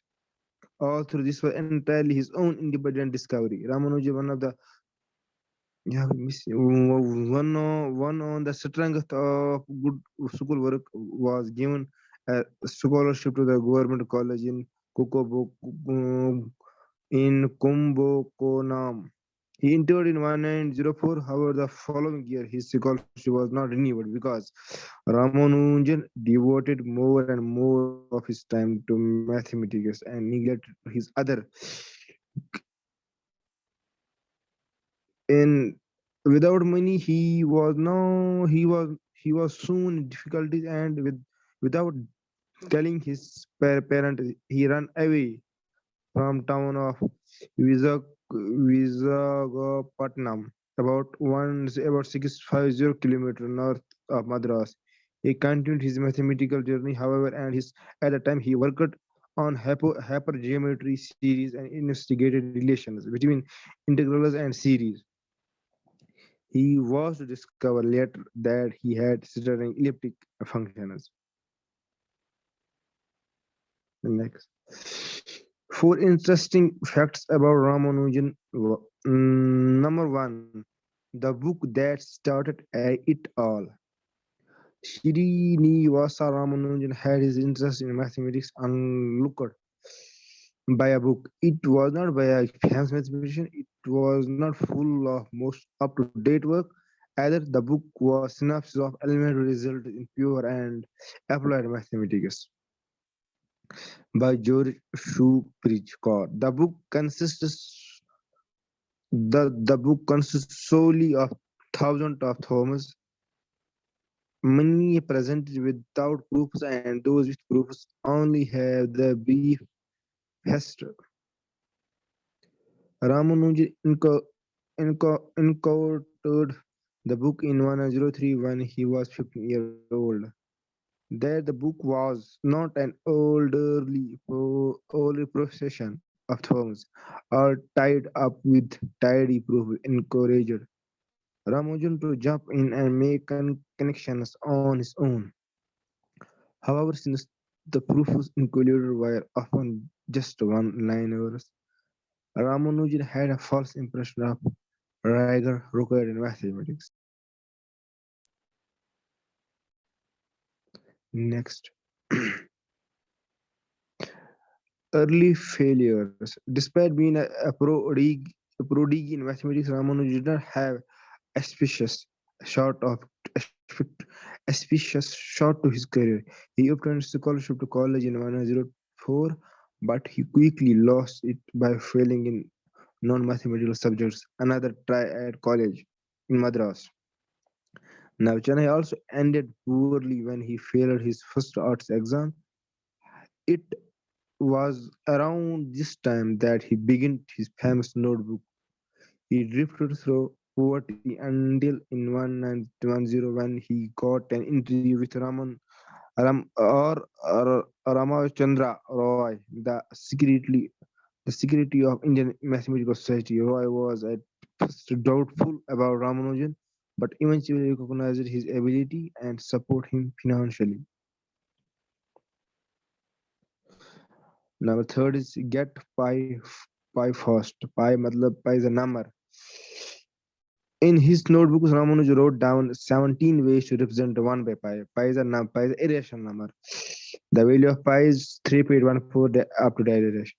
Is an infinite series. Series representation has been known for centuries. For example, the Georgi Leibniz series discovered in the 17th century is pi by 4 is equal to 1 minus 1 by 3 plus 1 by 3 minus 1 by 7 up to the iteration. However, this series converges extremely slowly. It takes more than 600 terms to settle down at 3.14, let alone the rest of number Ramanujan come up with something much more elaborate that got to 1 by pi faster. 1 by pi equal to square root of 8 divided by 9801 into 1103 plus 6 dash.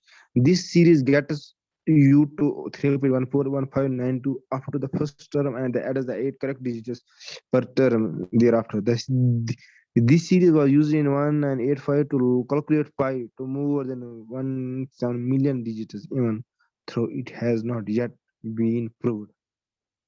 Next. Taxi cab numbers in a famous anecdote how he took a cab to visit Ramanujan. When he got there, he told Ramanujan that the chorus number 1729 was rather a dull one. Ramanujan said, "No, it is a very interesting number. It is the smallest number expressible as the sum of two cubes in different ways.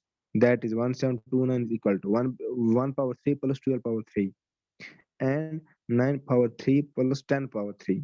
This number is called the Hardy Ramanujan number, and the smallest that can be expressed as the sum of two cubes in different ways. It has been double taxi cab number. The next number in the sequence is the smallest number that can be expressed as the sum of two cubes in 3 different ways is 87539319. Thank you. Hello. Wonderful, wonderful, Tahir. Thank you.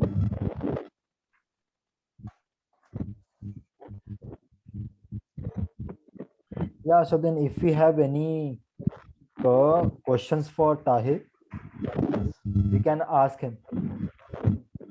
Tahir जी,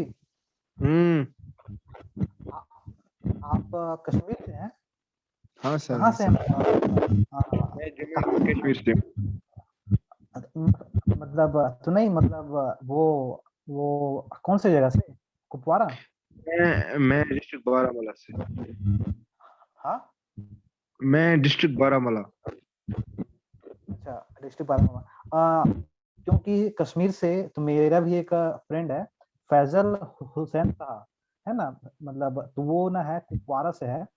तो फिर हम दोनों ने BSc मतलब BSc math साथ में ही किया था पंजाब से। तो वो मतलब कश्मीर कुपवारा से था डिस्ट्रिक्ट, और कुपवारा के साहब फैजल थे ना, जो 2000 मतलब 9 या 10 में सिविल सर्विस वो टॉप किए थे वहाँ।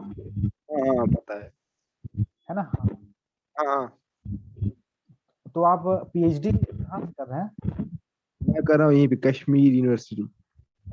अच्छा, क्योंकि मतलब कश्मीर से तो बहुत सारे बच्चे मैथ में ना काफी मतलब रुचि रखते हैं, और वो सब लोग रामानुजन को मतलब एकदम काफी ज्यादा रिस्पेक्ट करते हैं। क्योंकि जो मेरा फ्रेंड था फैजल, वो भी ना है मतलब तो उनके तो बारे में कई सारा चीज तो बताते रहते हैं। तो मतलब तो लोग की मतलब तो मैथ में ना मतलब खूब रुचि रहती है मुझे। हाँ वो ये मैं Ramanujan was one of hmm. he has a lot of contribution. और आपने देव पटेल की the man who new infinity movie तो देखी है वो? हाँ मैंने देखी। अच्छा अच्छा, बस बस। रोहिल भाई आपको कोई क्वेश्चन है? नहीं नहीं, नहीं ताहिर सर, मुझे कोई क्वेश्चन नहीं है। Okay thank you. ठीक है, thank you. So then thank you, and with that, uh, so Tahir sir was our last presenter for today, and tomorrow we will be having another presentation event with once again four new Hello? and interesting topics. Hello, yeah, Hello. yeah, Rohan. So, so, so, so, so, so, so, I have a question for the for the Tahir. Okay, आप ना किस domain में कर रहे हो mathematics में? हाँ हाँ हाँ हाँ भाई मैं मैथमेटिक्स में पीएचडी कर रहा हूँ। वो कहते उसके अंदर होता है ना स्पेसिफिक होगा ना उसमें? उसके अंदर वो कहते हैं का स्टैटिस्टिक्स है तो वो कहते उस तरह होता है डिफरेंट। वो मेरा मैथमेटिक्स से वो स्टैटिस्टिक्स थोड़ा वो दूसरा टॉपिक है, मतलब वो कभी कभी होता है मैथ में यूज होता नहीं वो कहते आप ना वो अगर पीएचडी वो तो उसके उसके अंदर ना सब आता है क्या? वो कहता है अलजेब्रा कैलकुलस है। मतलब कैलकुलस। मैं ये भाई ये पीएचडी में हमको एक टॉपिक लेना पड़ता है, कोई टॉपिक इसमें सब नहीं पड़ता है, मतलब उसमें हमें ये ओके रिसर्च करना पड़ता है। ओके कुछ मतलब कुछ नया लेना पड़ता है, कुछ नया टॉपिक ये जो है ना, ये कैलकुलस है, अलजेब्रा है, ये हाँ कॉम्प्लेक्स है, ये तो बीएससी में आता है, इस पे मतलब ये वहाँ पे यूज होता है। Okay, hmm. Thank you. Thank you. Yeah, so thank you everyone. Thank you Tahir sir for sharing your your thoughts through this presentation, and thank you to each and every participant and presenter for sharing their knowledge. Okay thank you sir. Thank you sir. Yeah, thank you, thank you and everyone. yeah, thank you. Good night. Good night sir. Bye bye.